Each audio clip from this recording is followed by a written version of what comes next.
Welcome to MNS.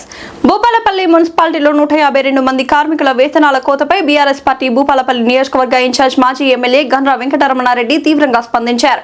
GO number 69 పేరుతో కార్మికుల వేతనాలను తగ్గించడం సరికాదని అన్నారు. ఇటీవల జరిగిన మున్సిపల్ కౌన్సిల్ సమావేశంలో కార్మికులకు పాత పద్ధతిలోనే పూర్తి వేతనాలు చెల్లించాలని ఏకగ్రీవంగా తీర్మానం చేసిన విషయాన్ని గుర్తు చేశారు.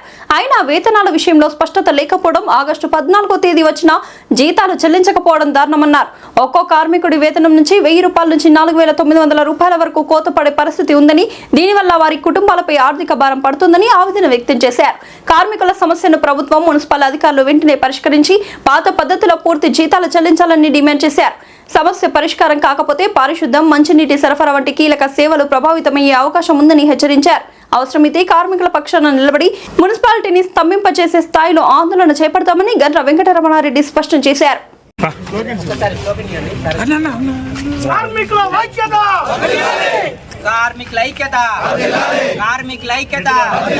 కమిషనర్ మొండి వైఖరి, కార్మికుల పట్ల కమిషనర్ మొండి వైఖరి, కార్మికుల పట్ల కమిషనర్ మొండి వైఖరి, కార్మికుల ఐక్యత.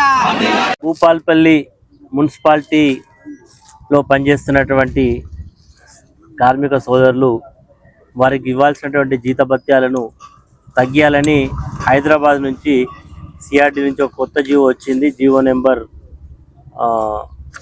69 ప్రకారం తగ్గియాలని చెప్పి విషయం ఇదివరకే మరి కౌన్సిలర్ల ద్వారా మరి తెలుసుకొని మొన్న కౌన్సిల్లో కూడా ఈ విషయాన్ని ప్రస్తావించడం జరిగింది.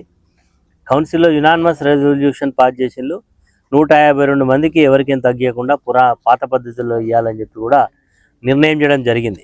కానీ ఈరోజు అంటే కౌన్సిల్ మొత్తం కూడా కంట్రోల్ చేసేది మరి సిఆర్డి కాబట్టి అక్కడి నుంచి వచ్చినటువంటి ఆదేశాలను మేము అమలు చేస్తామని చెప్పి ఈరోజు కమిషనర్ గారు చెప్పడాన్ని మేము తీవ్రంగా ఖండిస్తున్నాం. అదేవిధంగా రాష్ట్ర ప్రభుత్వాన్ని కూడా చెప్తున్నాం, అయ్యా మీరు వచ్చినాక జీతాలు పెరగాలని జీతాలు తగ్గించేటువంటి కొత్త నిర్వచనం మీద నాకు అర్థం కాదు. ఈరోజు ఒక్కొక్క కార్మికుడికి 4900 నుంచి దాదాపుగా 1000, 2500, 3000 రూపాయలు ఇట్లా తగ్గుతున్నాయి. ఎప్పుడైనా ప్రభుత్వం మరి సంవత్సరాలు గడుస్తుంటే జీతభత్యాలు పెరుగుతాయి, ఖర్చులు పెరుగుతాయి, అన్నీ కూడా ఈరోజు పెరుగుతున్నాయి కాబట్టి పెరగాలి. కానీ పెంచకపోతే ఉన్నాయి తగ్గించేటువంటి ఆనవాయితీ ఇది సరైన పద్ధతి కాదు. ఈరోజు మరి 152 మంది ఇందులో ఎఫెక్ట్ అవుతూ ఉన్నారు. అందరికి కూడా పాత పద్ధతుల్లో ఇవ్వాలని చెప్పి కూడా మున్సిపల్ కమిషనర్ గారికి తెలియజేస్తున్నాం.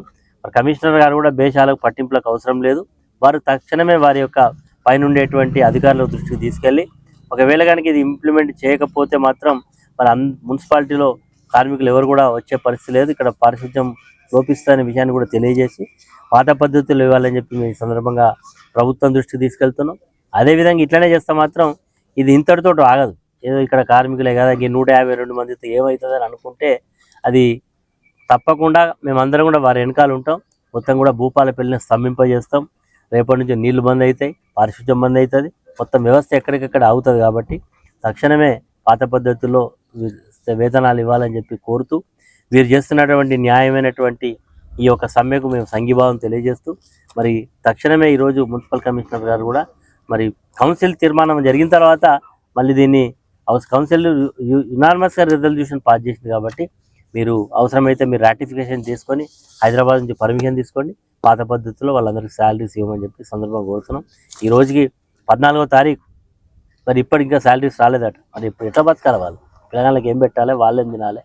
ప్రతి నెల వచ్చినప్పుడు కరెంట్ బిల్ వస్తుంది, కూరగాయలు కొనుక్కోవాలి, అన్నీ కూడా ఉన్నాయి. కాబట్టి తక్షణం ఇవ్వాలని చెప్పి కోరుతూ రేపు ఆగస్టు 15 భారతదేశానికి స్వాతంత్రం సిద్ధించినటువంటి రోజు కాబట్టి ఇవాళ సాయంత్రం లోపలనే ఇష్యూను పరిష్కారం చేయాలని సందర్భంగా కోరుతున్నాం.